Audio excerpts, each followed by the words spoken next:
All right, we'll take questions for Spencer Burford. JJ, you're up first.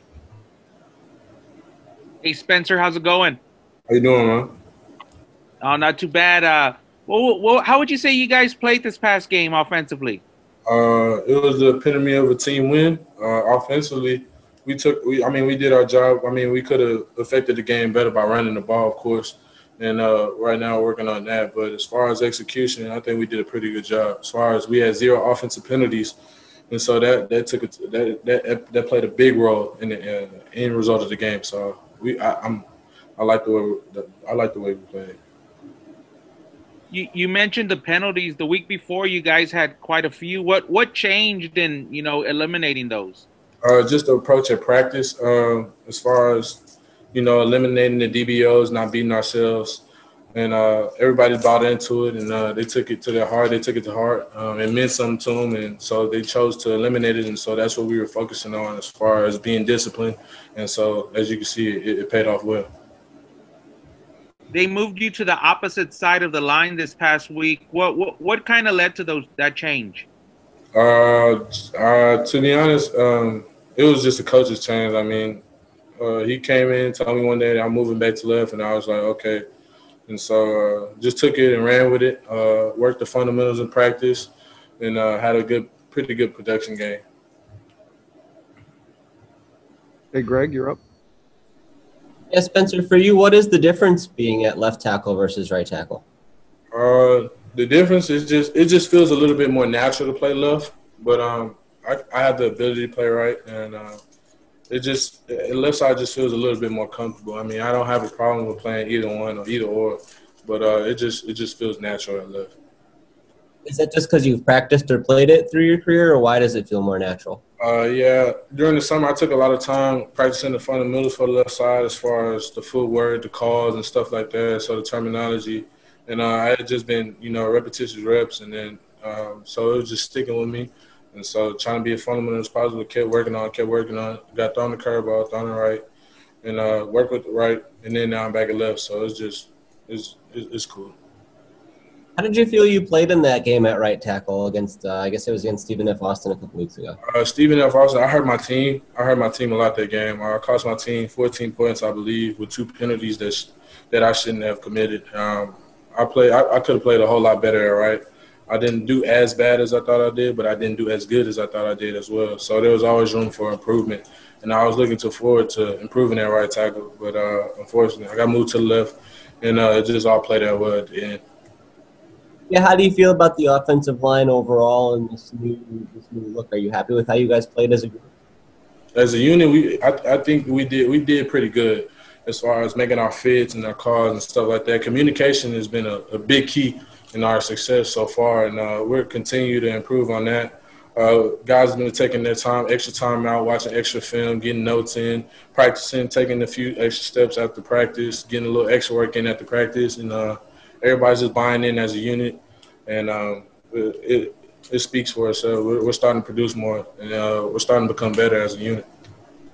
Is it just putting that time in with reps on the field and in practice that sort of builds that chemistry and that communication with you guys, or how else can you do that?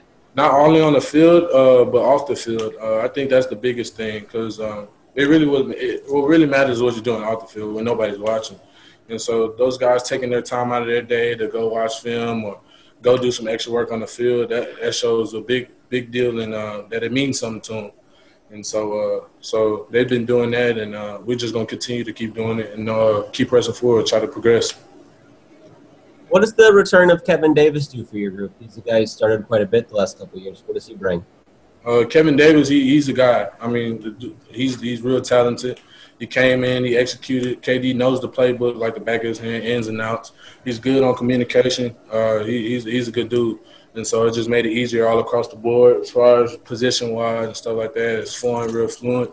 And we just love to have him back.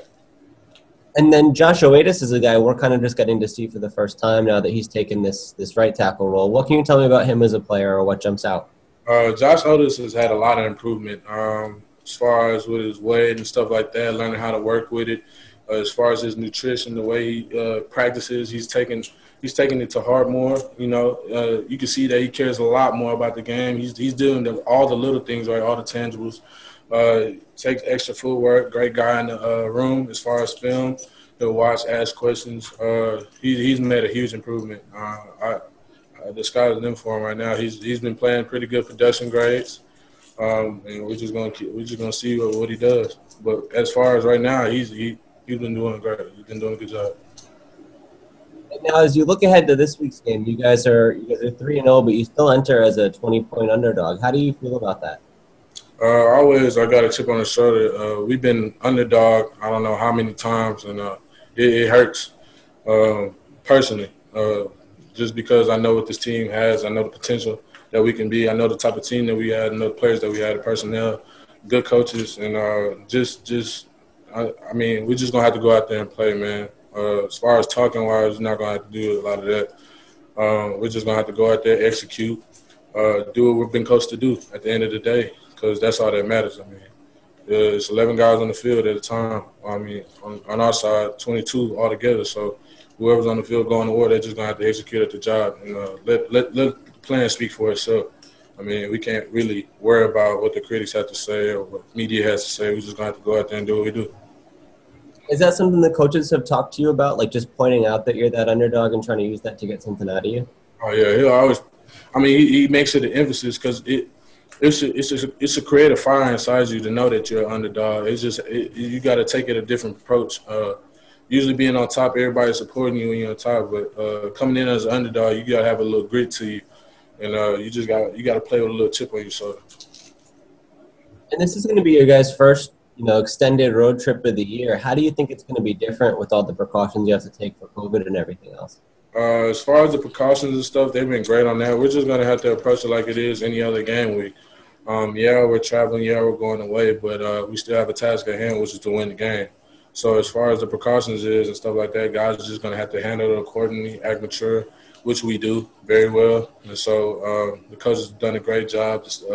Straight staff, health staff, everybody that's working with the team has done a great job as far as with the social distancing and the testing and stuff like that. Just the little things. It goes a long way. And so we've been I think we'll handle it very well.